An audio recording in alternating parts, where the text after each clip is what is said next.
welcome back to 83 Till Infinity. This is El Mandalero, our Star Wars, the Mandalorian podcast. I'm Bert. I'm Alex. I'm Jesse. All right, so we're going to be talking about episode 2. What was the title of this episode? The Passenger? The Passenger. The Passenger, yeah. This was directed by Peyton Reed. Really digging deep. Yeah, and written by Jon Favreau. Let's start with scores. What'd you give it, Alex? I give it an 8 out of 10 or 2 thumbs up. 2 thumbs. What is 10? What is 10 out of 10 then? I guess 10 is also 2 thumbs. There's some flexibility in the thumb system. How about you, Jesse? I think, you know what, look, I'll give it a 9. This is my rating. I'll give it a 9 out of 10, but then I'm going to give it 2 thumbs down for its placement in the season. Yeah. Right. 2 thumbs. It shouldn't be. This is the second week of really no story. Yeah. I mean, this is this should be episode 6 or something, right? Like the calm before they have like the 2 finale episodes or whatever, right? Yeah. But on its own, another great solid episode. I agree. I think it's really good writing. Really strange, I don't know, show running? Is it who determines which order the episodes get put into? Editing? I don't know. I would definitely say the showrunner is probably in charge of that, or in this case, Favreau, I think, is probably choosing how this all goes. Yeah. What do you give it, Bert? You didn't give us your rating. Oh yeah, so I give it a 7. And my 7 is for the same reason. I think if this was a Monster of the Week show, if this was, everything resets at the end of every episode, everything resets at the end of every episode, and then we get a new adventure for the next one, or maybe 2 episode arcs, but no sort of macro plot line that he's following a huge quest. If it was that, just him and his little buddy going on quests, I would love this episode. And I my hope is that this is indicating that people are feeling out the waters of going back to that type of television again. But seeing as how it's not that type of show, and he does have a, main quest to hero's journey to sort of follow, it's oddly placed. The first episode was self-contained. He ended up with no leads. He got the Deus Ex Machina. Somebody just stumbles into him and tells him about a lead for no reason. Right. Which is absolutely what you two predicted last week would happen. Like, he would just literally walk into somebody literally in a bar, like every D&D encounter ever. He's like, I heard you're looking for X. I know something about X, but you have to do this favor for me. Exactly. I overheard you guys talking. Are you guys looking for this? How do you feel about escort By the way, quests? my giant insect friend here knows where the Mandalorians are, which is the greatest name ever. Her friend. Dr. Mandible. I think that's someone's point, so I don't want to steal Dr. Mandible. Dr. Sorry. Mandible. Alex ripped that one off. But yeah, I give it a 7. I enjoyed it, but it left me wanting more, because I am curious about the main plot. I want him to get to this planet so we can see the other Mandalorians, and that didn't happen. You guys want to get to episode chat? Oh, predictions. Sorry, I forgot about the predictions. Let's do predictions. Main plot predictions. Did you guys have any that were updated by anything that happened in this episode? I don't think so. No. I think because it was really self-contained. Because it's so slow, yeah. No, I had Frog Lady with eggs needs a ride, and Baby Yoda eats her children. I had that. Jesse wins. I mean, I did put down Baby Yoda eats eggs, but I mean, that was just a general prediction. Maybe this. I don't think this can be worked into the whole Carl Weathers saying stew, but I guess Baby Yoda had stew. Sort of. I don't know. It's horrible. Yeah. I think the one thing... Bert, you cut that in post. I think the one thing that does, from the predictions, that does have sort of an update is the will Baby Yoda talk? And I think we disagree on whether he talked or not. I am definitely on team he talked during this episode, but Let's go to it. I think though you know implicit in your statement that he'll talk and actually let me like you know you wouldn't say like you have a child. Yeah. Did you really say like he talked until he actually said words that you could understand? I guess not. That's fair. When you say a child is talking, All right. it means he's saying words that are intelligible. I'm just saying. Counterpoint, and I know we're going to see the scene next, but it does appear to me that he says something and the Mandalorian understands him. It's just we don't understand him. He doesn't even speak frog. He just he can't, and there's no inflection in his face. You can't see what he's thinking. Because he asks a question, right? He is like, how long has she been gone? And then it seems that the child answers. So like, My parents have a border collie. And sometimes when I visit their house, I ask it questions. They're rhetorical. Right. I mean, But to an untrained observer, fair counterpoint. they might think he speaks the dog's language. But the subtitles also, I think, clearly say and the screen grab I have says the child speaks. Ooh.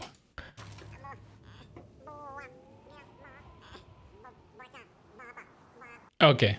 The subtitles say Sounds like a pickup line from a pedophile. the child speaking gibberish, say the subtitles. But I mean, it did seem like it was trying to make some sort of language sounds. I think very much so, yeah. True, but I really do think that the intent of the prediction was that it would speak intelligible Fine. words. Okay, fine. That the child would say things That's fair. that we could understand. So I will leave Okay, it okay. at not yet, but close. Half predicted? Yeah. I think I'm really feeling strong about this prediction now that by the end of the season, it will speak and somebody will understand. I think both me and Jesse said that he wouldn't, so I think we're in trouble on this one. We'll see. I think they'll continue to subtitle things as gibberish. Okay. You don't think it'll... If he does speak, what do you think his first words are going to be? Daddy? And then we'll have a close up on the Mando's face, and he'll be like, "Uh-oh." Whoa. Yeah, and just one steel tear just goes down his visor. I think its first word will be, "You fools! I was evil the whole time." Oh, that prediction. Yeah, it's funny. The person that I watched it with also was like, are they trying to telegraph that he's evil? Yeah. And I thought that was a strange thing to think, only because that's not at all what I was reading from it. so- But so- I think that's an interesting read. Yeah. So why don't we go to episode chat? Episode chat. Now. Yeah. I'll go first since mine has to do with what we were just talking about, and we can have that discussion now. It's right around here. Oh, There he you goes. evil little baby Yoda. All right, I'll play it. No. That is not food. Don't do that again. Okay, right? And the burp. It eats the egg. He says, no, don't do that. That is not food. Don't do that again. Baby Yoda knows what those are. He knows what they are.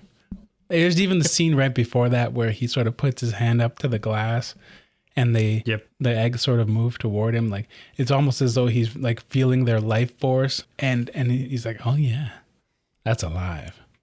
I will devour it. Like that's what he's saying. We just don't understand because its subtitles are speaking gibberish. It was a creepy, strange gag. I don't know if they thought it was going to be funny. I mean, I think they thought it was just going to be a funny gag. I think the fact that they never sort of, that the mother doesn't seem distressed by it. She's not even counting her eggs, right? Right. I think if they wanted it to be distressing, they would have addressed it with her, noticing that think 4 or you're 5 right. of them were missing. And Well, I think they just thought that it would be funny, and it turned out to be horrific. but from her perspective, you are being taxied by a Mandalorian. So, they're good at one thing, and that's killing people. And it has this little monster that is eating your children. Do you make a fuss about it? Are you going to rock the boat? But she was willing to walk away from the ship, and go sit in the hot tub, and she wired the Zero droid to chastise him. I don't know. I think it's clear that it's just a funny, that him eating her children was just a funny little thing. Yep. And I thought it's gonna be so cute when he eats her babies. Yeah. Right. Like counterpoint person, I The first time I thought it was funny. Yeah. I did think it was funny. Me too. When they kept doing it, then I was like, this is weird. I didn't like it after the third time. Then it felt weird. It felt less like a gag. Yeah, it's even the gag at the very end of the episode. Yeah. They fall asleep and he's like, I got one more. Yeah, exactly. It was too much, but I think it was also offset by the fact that the first thing he does when they're in the cave is he eats an ether egg, like he eats the spider egg. I think that also offsets like his malice in eating them. I think he's just a hungry little dude. He eats everything's babies. Yeah, I think that's maybe the thing I'm real saying. horrifying story here is that the Mando is slightly abusing him by not feeding him enough food. Maybe the child is starving. That's all he gets. I think that, yeah, he gets whatever he finds. It's very Mandalorian. Like, you do it yourself. You've got to get your own food. This is the way. This is the way. I do like the fact that it's the Mandalorian, not Discovery, that is provoking the discussion about eating meat and whether it's evil or not. Yeah. Yeah. Could have had this discussion with the Kelpians. Chose not Yeah. to. Right. Chose to have them actually be things that could grow spikes and murder everybody instead of having this interesting idea about like, where do you draw the line on what you eat? Once again, the Mandalorian swoops in and saves the day. What do you think would happen in real life though if cows became hyper intelligent tomorrow? Would we immediately stop killing them if they started Yes. talking? Or I do think you we think would we'd wait a little bit?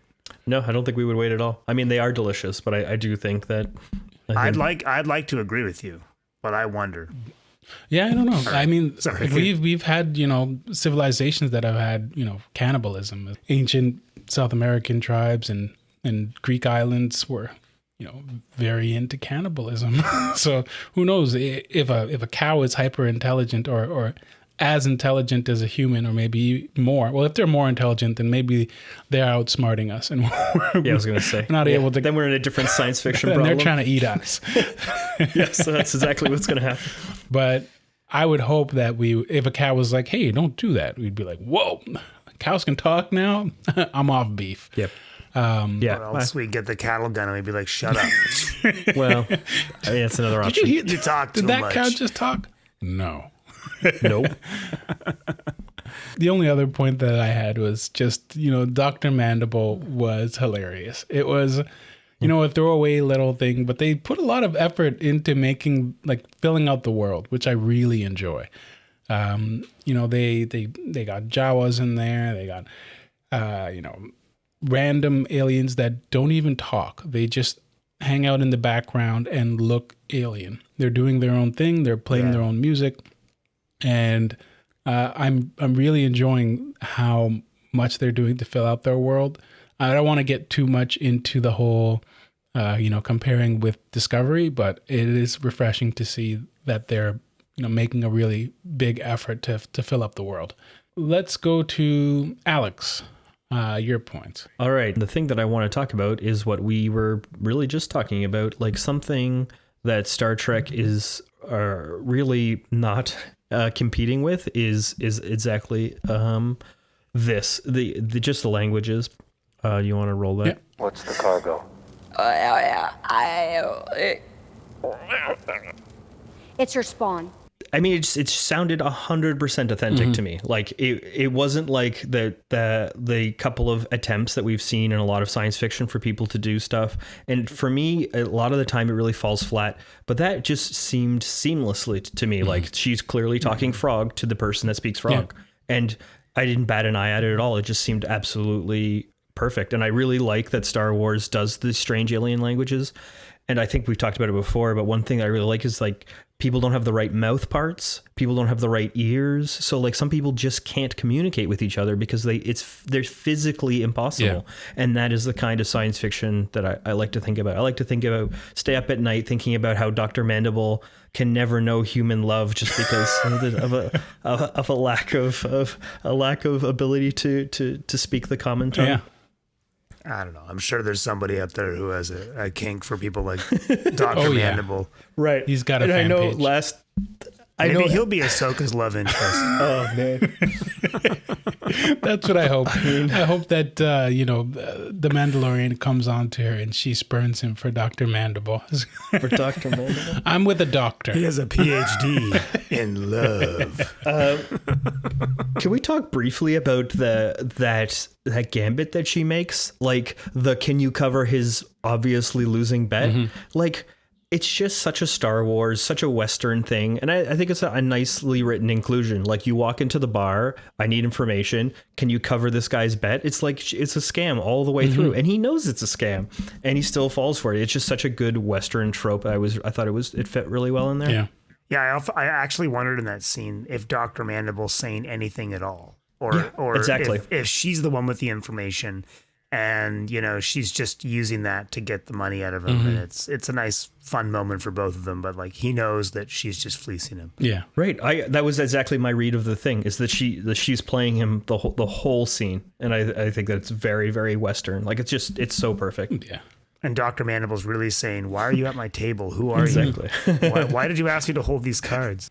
But yeah, I agree with the, her speaking the language, Dr. Mandible, the Tusken Raider sign language. It's all been really, really well done. I mean, one of the things we talk about Tolkien almost 100 years later, like, the reason that world feels so amazing is because he's a linguist and because all of these languages made cultures based on their languages. And I think Star Wars is telegraphing that. Dr. Mandible talking for like 10 seconds gives us so much of an atmosphere of, like, what he's like, what the bar is like, what his species is like. Yeah. It telegraphs so many things to us with just a small amount of on-screen time. And I think there's very few things that can do it as well as actually taking the time to put a language together. Yeah, I agree. So the other thing I want to talk about was a couple of cool cameos we got. We ran the tabs on the Razor Crest. You have an arrest warrant for... Yeah, my boy. It's Paul Sung-hyung Lee for the Canadians. A funny Canadian comedy show, Kim's Convenience, which I adore. He's Appa from that. He was also in RoboCop, just so he's not typecast as just the one thing that he's a bit in. He was also on Train 48, which was the worst. Yeah.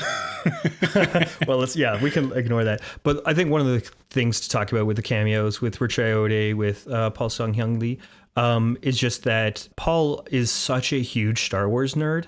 Like, his Instagram is just hit full of him dressing up, making costumes. He's made like 5 or 6 different costumes.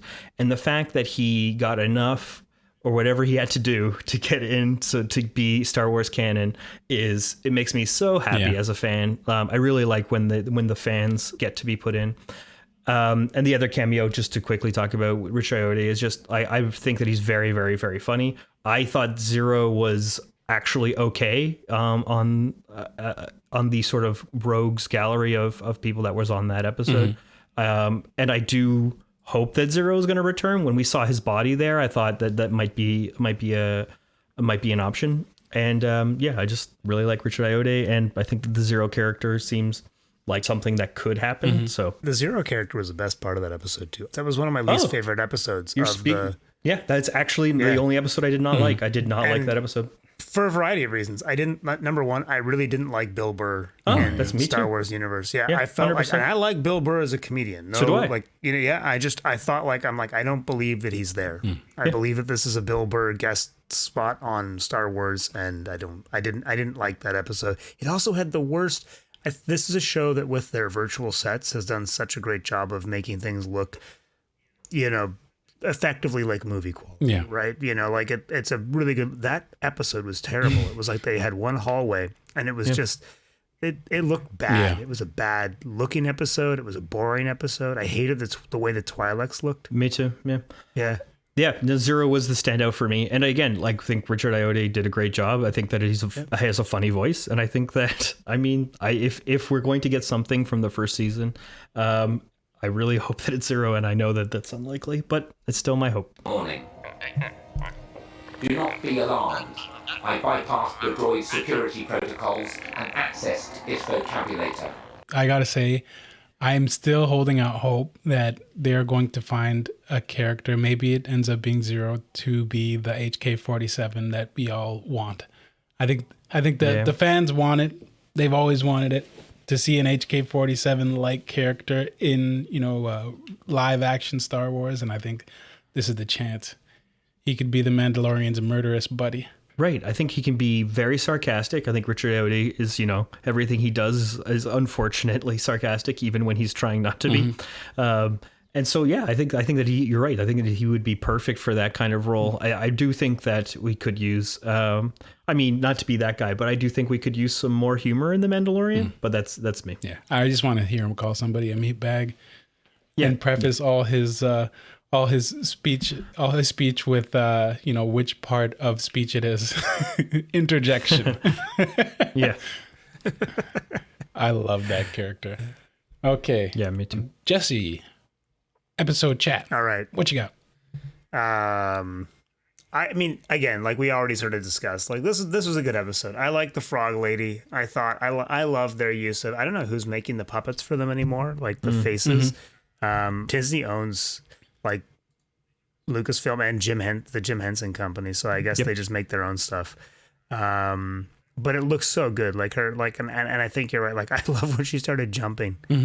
Yeah. Like I don't even know how they did that. Was it CGI or was it like ropes or like what did they do? Because was she wearing like a harness? I love when she just decides that she can't run fast enough, so she just goes full frog. Yeah, this is faster. Yeah, that was amazing.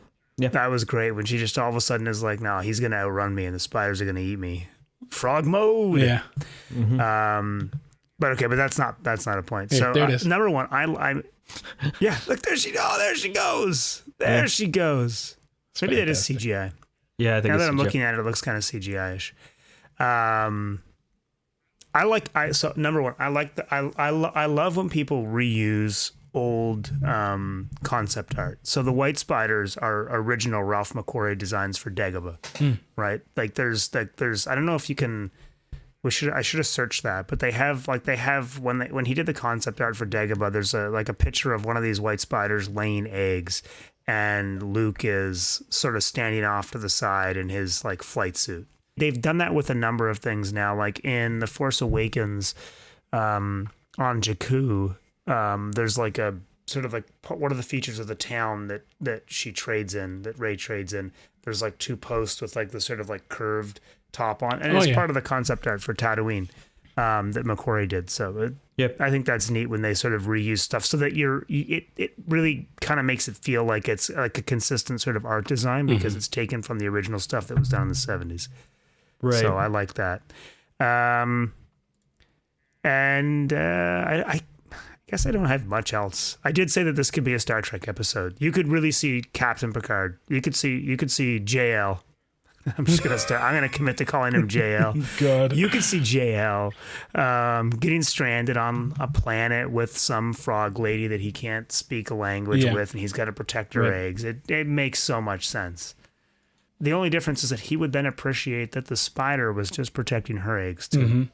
Yeah, I think that's actually an interesting thing that should be talked about as well. Is like after the thousands of corpses, it's sort of a classic, D&D, Star Wars stuff, fantasy problem. Is it's like, oh, we're being attacked by these spiders, and it's like, well, yeah, you did go into their house. So like, is it them attacking or is it them defending? Because the history books. Like their history books will write about like the time they were attacked. Yeah. Like one time, some wizards, some space people, some whoever, just walked right into our house. One of them ate one of our babies. So we had to defend ourselves. Right, if it didn't want to get killed, it shouldn't have been so ugly. That's the classic. That's how you can tell it. I mean, watch any rom-com. I think that's the good way of looking at it. Yeah. It's unfortunate. Like, I wish we had more to say about this episode. I kind of feel like when a show's good, you're kind of like, yeah, it was great. That was good. Yeah. This other part was nice too. Yeah, I like that part. Like the cameo, it was all good. It was a great episode. Everything is good. But the Ralph McQuarrie stuff, like I have so many of those. I have like 6 of them shadow boxed in my place right now. Like I love Ralph McQuarrie stuff. And like you said about one of the reasons I think it's so successful is like the languages. When you invest in good concept art, you pay a good artist to do a full like breadth of concept. that's how 50 years later it still looks consistent. And that's why it's one of the reasons I think that it really, really feels so strong. The Mandalorian feels absolutely like Star Wars, which I know a lot of people were afraid that this was going to be, I know we talked about this before, but like this is going to be too HBO. Like it wasn't going to look like Star Wars anymore. It was going to look too polished or maybe too sexy. But I mean, I think that neither of those predictions have happened. So I'm happy for that. But another thing to talk about briefly is that there's 8 episodes, right? So we're 25% way through the meta plot. And we've gotten nowhere.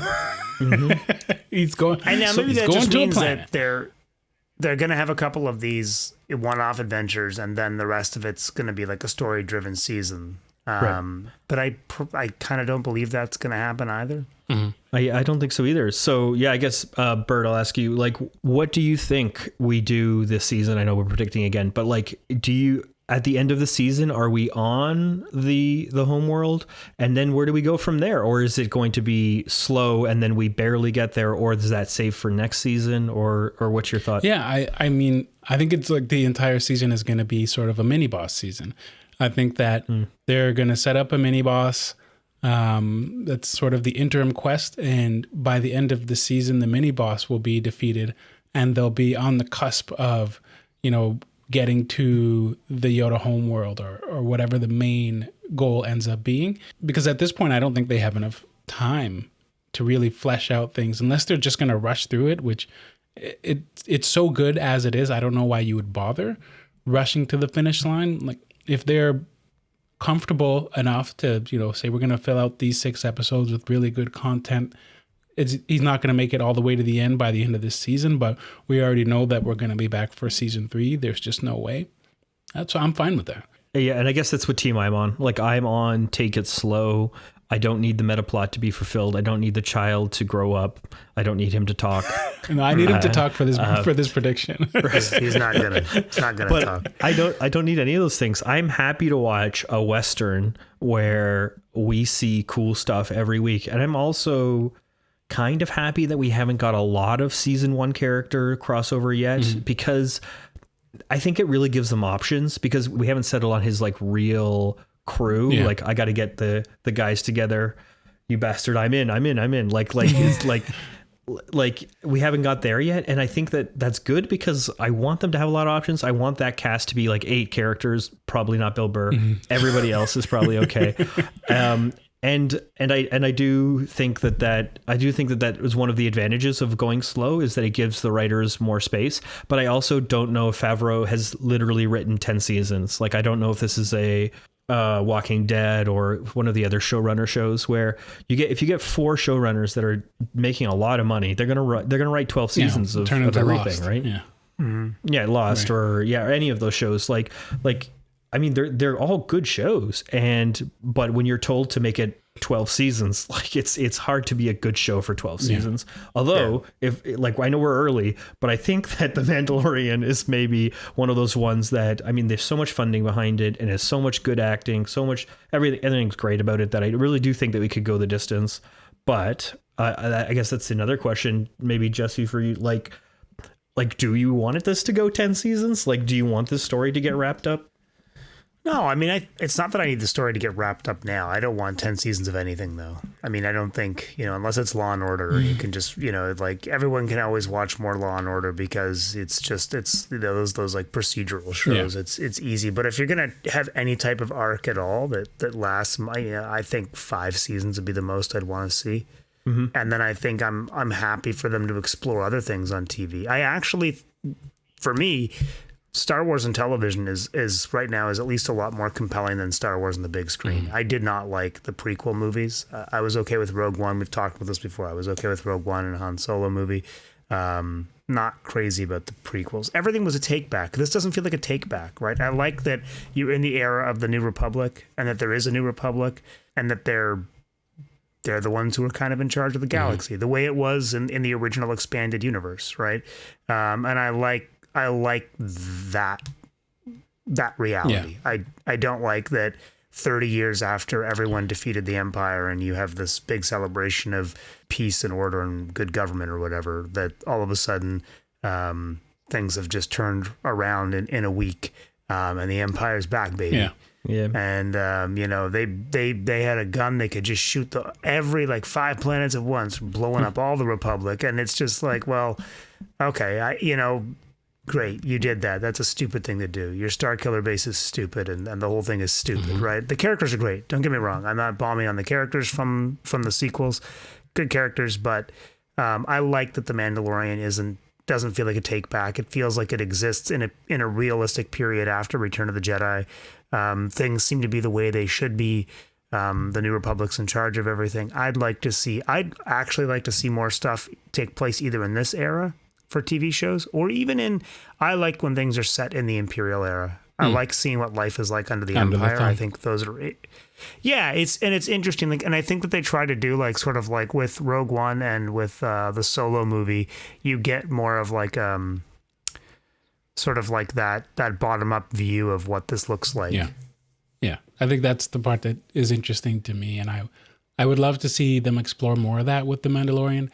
Not to sort of not to the detriment of the plot itself and the characters that they've already established, but if they're going to really make it adventure of the week sort of content where he's going to stumble upon this planet or this village and save everybody, I'd like to have some, whether it's through their conversations or what's going on in their lives, some sort of indication of what it's like for them to live, in this era, and what they think about the characters that we're used to seeing. If they had initially established it as this is the Mandalorian and he is going on adventures as a Mandalorian and he doesn't have this overarching goal, and so his real goal is to go from place to place and have adventures, I would have been perfectly happy with that. If they just said, it's going to be an adventure a week and you're going to love him. There's going to be spiders. He's going to eat eggs. It's going to be fantastic.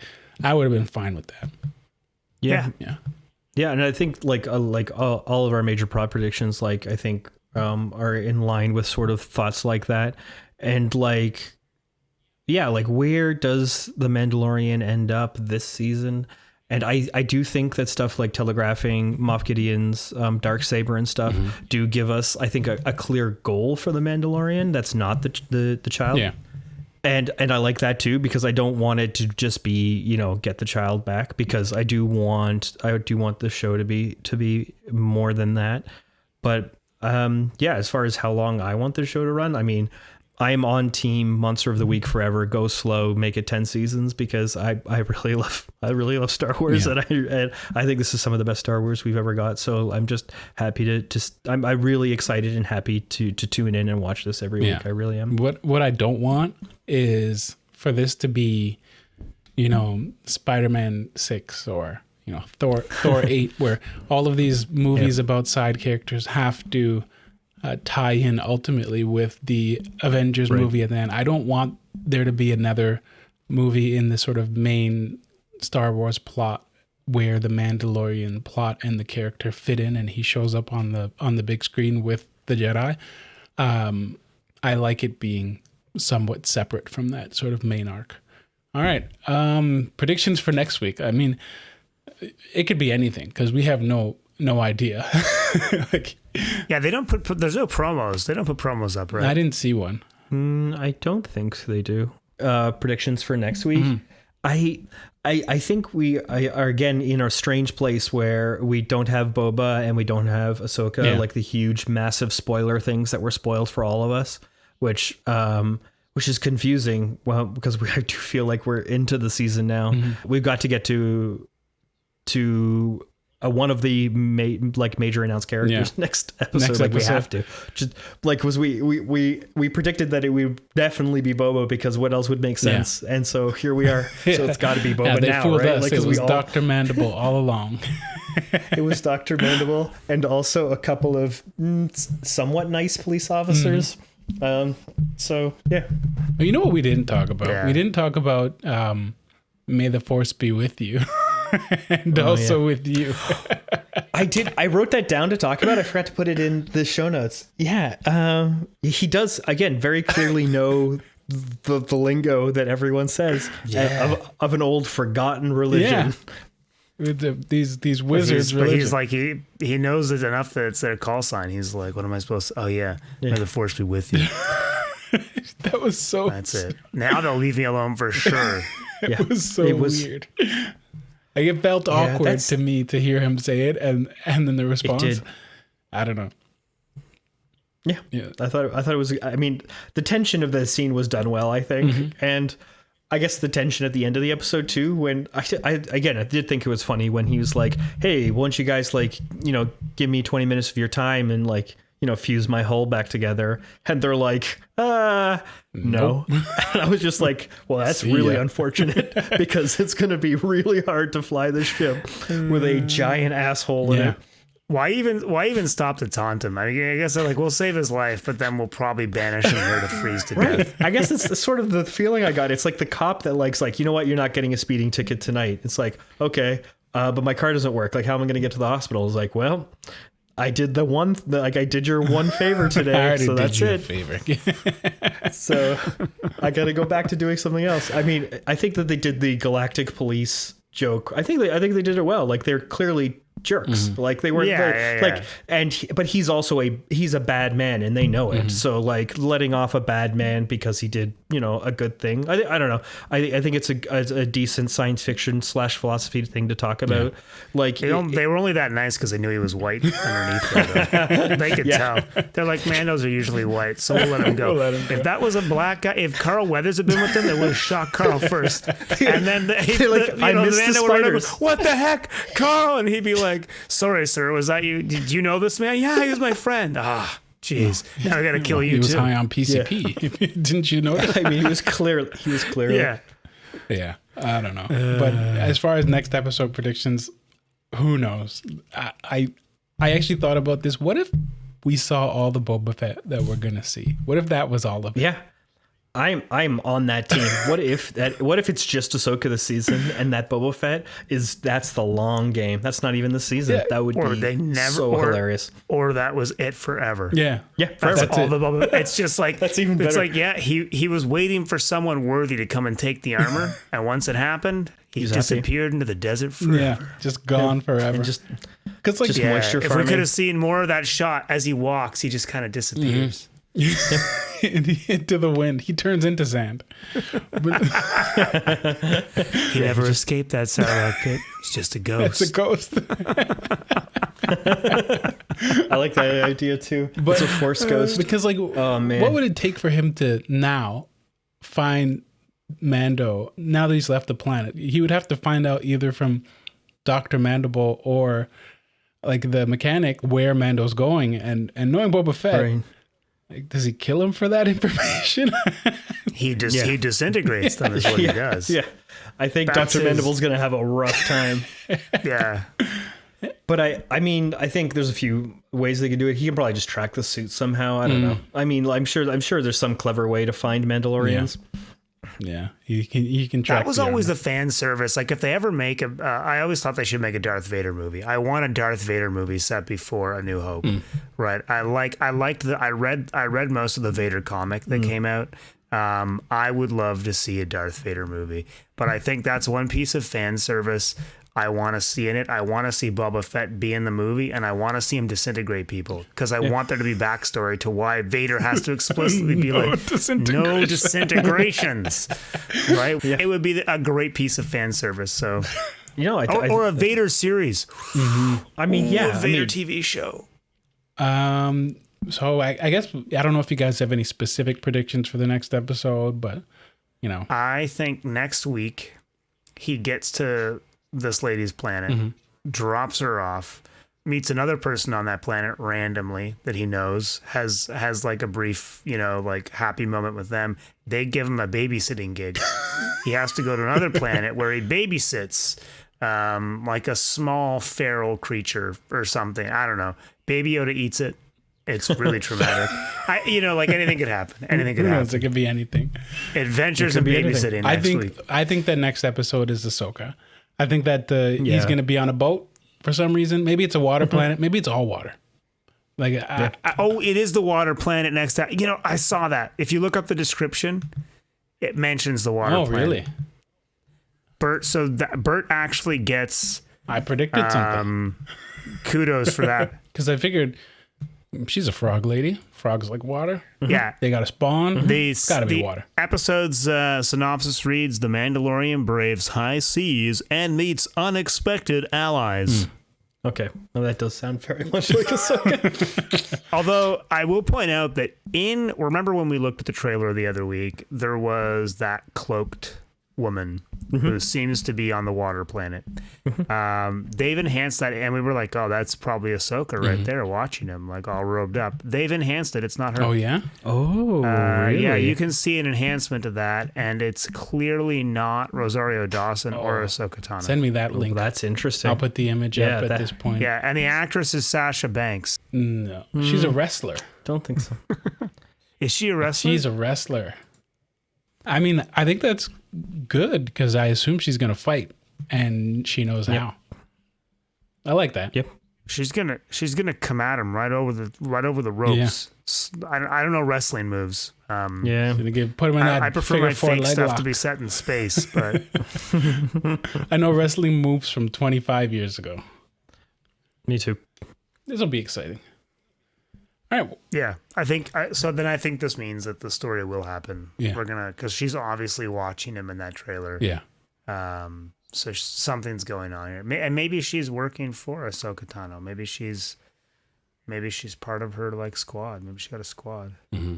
Yeah. Right. That's the show. Yeah. Right. You close this, Bert. That's the show. Thanks for watching, guys. All right. Thanks for watching. thumbs up. Subscribe Thanks, guys. here. Subscribe where the subscribe thing is, somewhere around here. Wherever it is. Pew, pew, pew, pew, pew, pew, pew. Send us emails, send us voicemails. We'd love to hear from you. Comment on the videos, say crazy stuff. Please, no more comments that are linked to weird sex things. But if they have to do with the actual show, your thoughts on Star Wars. Disregard Bert's comment. Yeah. The weirder the better. All right. See you next time.